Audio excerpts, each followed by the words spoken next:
This is the coioc wireless Bluetooth speaker, and this is my review. And just before we get into it, I'd like to thank coioc, I think that's how you say it, for sending me this out for review. And all these words and actions in this video are my own.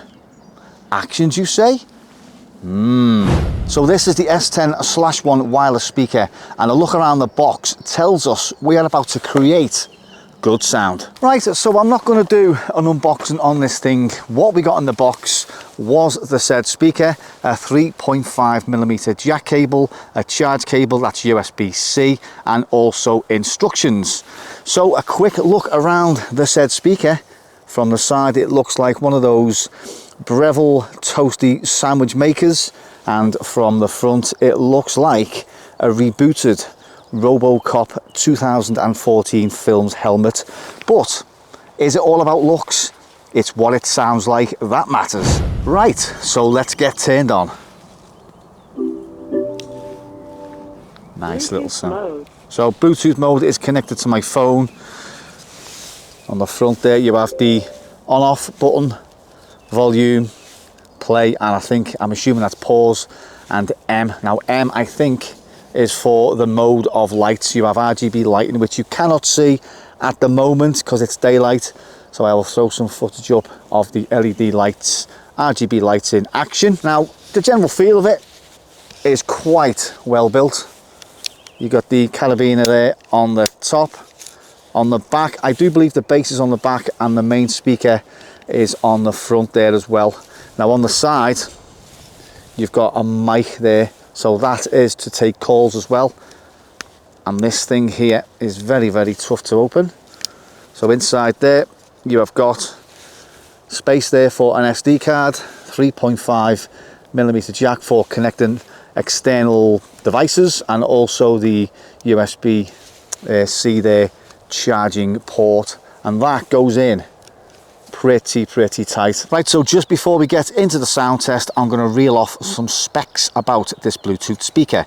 So we have the coioc Bluetooth speaker, exceptional sound, ultra portable design, 25 hours of playtime on one single charge. We have a 30-watt base, IPA68 waterproof as mentioned, gradient RGB lights, and a built-in buckle. So TWS as well, which means you can pair these up with another one as well to have stereo sound.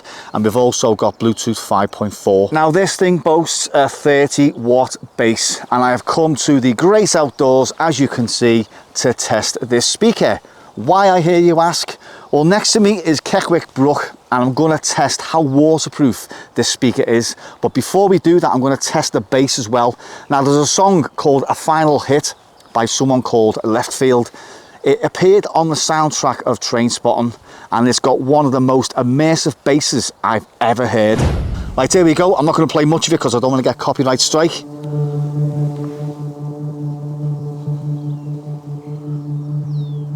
I'm going to put the speaker right up to the microphone. It is an absolute tune. It's instrumental. Oh, listen to that. That is.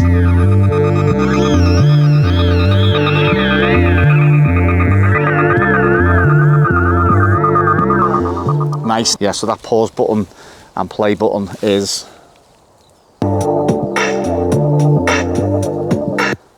Yeah, so it's IPA68, it's waterproof, I think down to 15 meters for around about half an hour. But today we're not going that deep, we're just going to test it in a stream and stuff like that.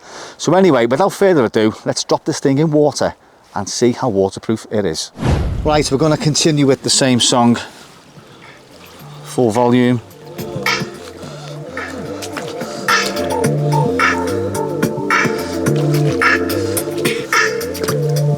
There it is.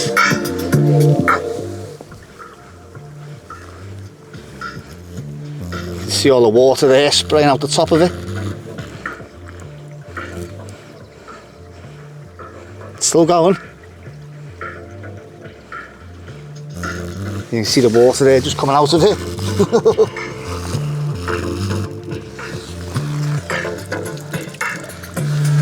Just dump that in again. Show you.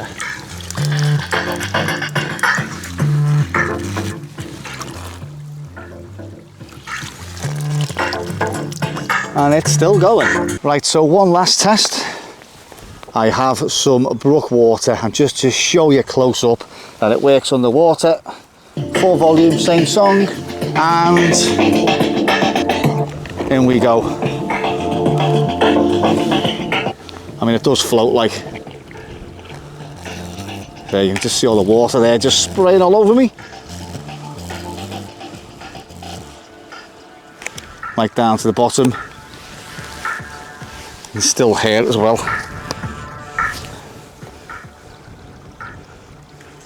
Very, very impressive.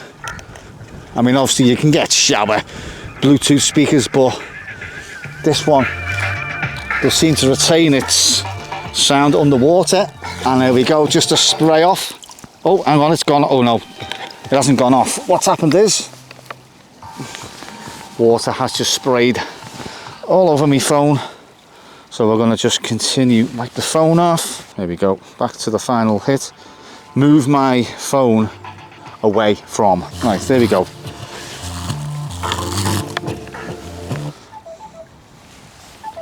Hang on, what's going on here?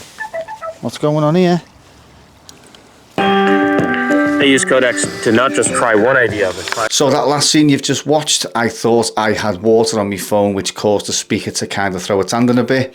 Sadly, that was the speaker dying. Now, originally I did say that it can go down to 15 meters. I was completely wrong. It's 1.5 meters at around about half an hour underwater.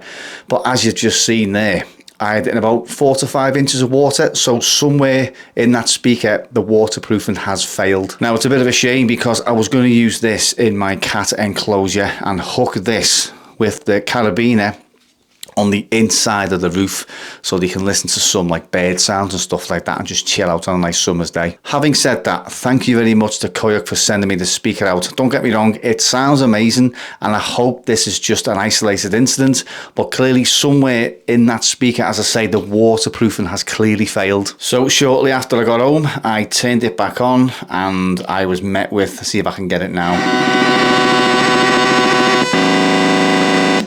With that, and it just says hi on it and then just goes off. So that's all I'm getting at the moment. Yesterday I had a few RGB lights, then it turned to blue. I think it was trying to find the Bluetooth. You know, don't get me wrong, it's only $9.99, but you would expect it when it says it's IP68 to be fully waterproof. And I say I only played it in water for what? A couple of minutes. You'd expect it to last longer than that, you know what I mean? So yeah, if coioc can maybe get in touch, or if they have had any problems in the past with these, please let me know. And on that note, thank you very much for watching this review, and I'll catch you all in the next video. Nice shooting, son. What's your name? Chewy.